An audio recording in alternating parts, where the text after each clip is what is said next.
정약용이 전하는 삶의 지혜.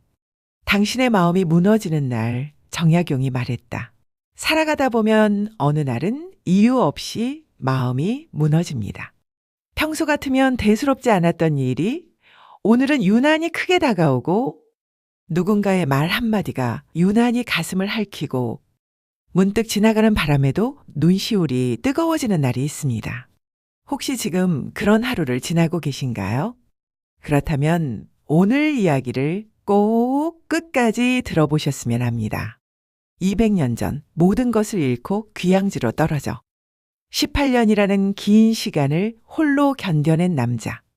그 외로운 세월 속에서도 흔들리지 않고 자신을 지켜냈던 한 사람. 조선의 위대한 사상가 정약용, 다산이 마음이 괴로운 날마다 스스로에게 해주던 말들입니다. 그는 스스로에게 했던 이 조용한 위로들을 우리가 잃어버린 마음의 자리로 가져다 주는 듯 따뜻하게 남겨두었습니다. 오늘 영상은 그 지혜들을 우리 시대의 언어로 새롭게 풀어 여러분께 전하는 작은 선물입니다. 첫 번째, 근심이 마음의 주인이 되려 할 때 먼저 문을 닫아라. 정약용은 유배지에서 혼자 많은 밤을 견뎌냈습니다. 그 외로움은 누구보다 깊고 누구보다 아팠을 것입니다. 그런 그가 이런 말을 남겼습니다. 근심은 마음에 들어와 주인이 되려 한다. 그 전에 마음의 주인을 다른 생각으로 바꾸어라. 이 말이 무엇을 의미할까요?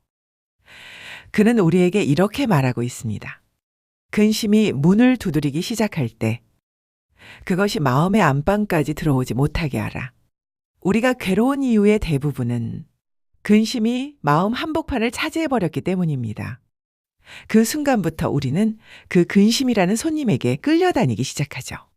정약용은 이럴 때 작은 행동이 필요하다고 했습니다. 거대한 변화가 아니라 작은 손 움직임, 작은 행동, 작은 집중. 유배지에서 그는 직접 나무를 깎고 지프로 작은 도구를 만들고 필요 없는 종이를 접어 정리했습니다. 기적 같은 일은 일어나지 않지만 마음속 문턱에 들어오려 하던 근심이 낯선 손님처럼 다시 돌아나가는 순간이 생긴다고 했습니다. 괜히 마음이 울컥하는 날, 손에 잡히는 물건 하나 정리해 보세요. 그 작은 행동 하나가 근심의 발걸음을 멈추게 합니다. 두 번째, 생각이 괴롭다면 밖으로 꺼내라. 글은 마음의 탈출구다. 정약용이 남긴 글은 500여 권에 이릅니다. 그 많은 글들이 단지 사상을 남기기 위한 것이었을까요? 아니었습니다. 그에게 글쓰기는 마음이 부서지지 않기 위해 만든 마음의 피난처였습니다. 그는 이렇게 말했습니다. 생각을 밖으로 내보내면 번뇌는 절반이 된다. 우리가 힘든 이유는 생각이 마음속에 갇혀 빙글빙글 도는 탓입니다. 이리 굴리고 저리 굴려도 답이 나오지 않는데 생각은 점점 어두운 골짜기로만 흘러갑니다. 하지만 종이 위에 적는 순간 그 힘들던 감정은 내 안이 아니라 밖으로 나옵니다. 바로 그 지점에서 고통이 절반으로 줄어듭니다. 오늘 마음이 무겁다면 오늘 너무 힘들었다. 이 5글자라도 적어보세요. 어쩌면 정약용이 유배지에서 매일 자신을 살린 바로 그 힘이 지금의 우리에게도 다가올지 모릅니다. 세 번째, 몸이 움직이면 마음도 움직인다. 정약용은 마음을 다스리는 데 있어 가장 실천적인 사람 중 하나였습니다. 그는 이렇게 적었습니다. 몸이 움직이면 마음이 따라온다. 그는 마음이 괴로운 날일수록 특히 가만히 있지 않았습니다. 작은 방이라도 쓸고 닦으며 하루를 시작했고 유배지의 좁은 언덕이라도 매일 걸었습니다. 우리는 나이가 들면서 몸을 움직이는 일의 의미를 더 깊이 느끼게 됩니다. 한 걸음이 어렵기도 하고 움직이는 것 자체가 귀찮기도 합니다. 하지만 바로 그때가 몸이 마음을 살리는 순간입니다. 마음이 괴로운 날이라면 창문을 열어 환기시키고 한 바퀴만 걸어 나와 보세요.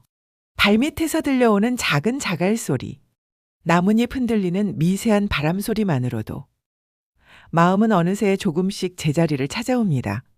정약용이 했던 산책이 그를 살렸던 것처럼 그 작은 움직임이 오늘의 당신을 살릴지도 모릅니다. 네 번째, 자연은 말 없는 스승이다. 산수는 마음을 씻는다. 정약용은 자연을 깊이 사랑했습니다. 그는 바람 소리를 들으며 마음을 비우고 강물의 흐름 속에서 삶의 무게를 내려놓았습니다. 그는 이렇게 말했습니다. 물은 마음을 씻고 바람은 근심을 털어낸다.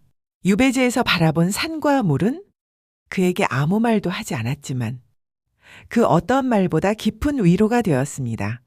여러분도 이미 너무 잘 알고 계시죠? 인생의 절반을 넘게 살다 보면 말로 위로받는 일이 점점 줄어듭니다. 그냥 조용히 바라보는 것만으로도 마음이 풀어지는 순간이 있다는 것을 우리 모두는 잘 알고 있습니다. 마음이 힘든 날이라면 그저 잠시 창밖의 하늘을 올려다보는 것으로도 충분합니다. 구름 한 조각만 바라봐도 내 마음에 걸려있던 먼지가 서서히 가라앉는 느낌을 받을 수 있습니다. 정약용은 자연을 통해 자신의 상처를 씻어냈습니다. 그리고 그는 그 경험을 우리에게 이렇게 말해주고 있는 것 같습니다. 자연은 한 번도 나를 배신한 적이 없다. 다섯 번째, 걱정의 팔알은 아직 오지 않은 것이다. 정약용의 말 중 가장 많은 사람들을 울린 문장이 있습니다. 걱정의 근원은 아직 오지 않은 것이다. 우리가 괴로운 날일수록 머릿속은 일어나지 않은 일로 가득합니다. 아직 일어나지 않은 문제, 오지 않은 걱정, 실제보다 커져버린 상상 속 불안. 정약용은 이런 인간의 마음을 누구보다 잘 이해했습니다. 그는 이렇게 덧붙입니다. 오늘 해결할 수 없는 일은 오늘 근심할 이유 또한 없다. 정말 그렇습니다. 내가 아무리 걱정해도 내일의 일은 내일의 햇빛 아래서야 비로소 모습을 드러내는 법이죠. 때로는 애쓰지 않는 것이 가장 큰 용기일지도 모릅니다. 불안의 그림자를 억지로 밀어내려고 할수록 그 그림자는 더 크게 들이오니까요. 정약용은 때가 되면 흘러간다. 이 단 한 문장으로 모든 걱정의 매듭을 풀어놓았습니다. 오늘도 당신은 충분히 잘 견디고 있습니다. 정약용은 위대한 학자였지만 그 역시 우리처럼 밤새 뒤척이고 때론 눈물도 흘렸던 연약한 한 사람이었습니다. 그가 남긴 지혜는 거창한 철학이 아니라 삶에서 건져 올린 아주 작은 실천들이었습니다. 근심이 들어오면 작은 행동으로 막아내고, 마음이 괴로우면 글로 밖으로 보내고, 몸이 움직이지 않을 때 마음이 더 무너진다는 걸 깨닫고, 자연 앞에서 모든 걱정을 내려놓고 아직 오지 않은 미래 때문에 오늘을 망치지 않았던 사람. 우리가 나이가 들수록 이런 지혜들이 더 깊게 와닿습니다. 지금 이 영상을 보고 계신 당신도 아마 수많은 밤과 수많은 아침을 스스로 이겨내며 살아오셨겠죠? 오늘 하루 마음이 너무 아프셨다면 조용히 이렇게 말해보세요. 나는 오늘도 잘 견뎠다. 그리고 내 마음은 다시 제자리를 찾을 것이다. 지금 이 순간 당신의 마음이 조금이라도 가벼워지길 진심으로 바랍니다. 감사합니다. 구독과 좋아요 눌러주세요.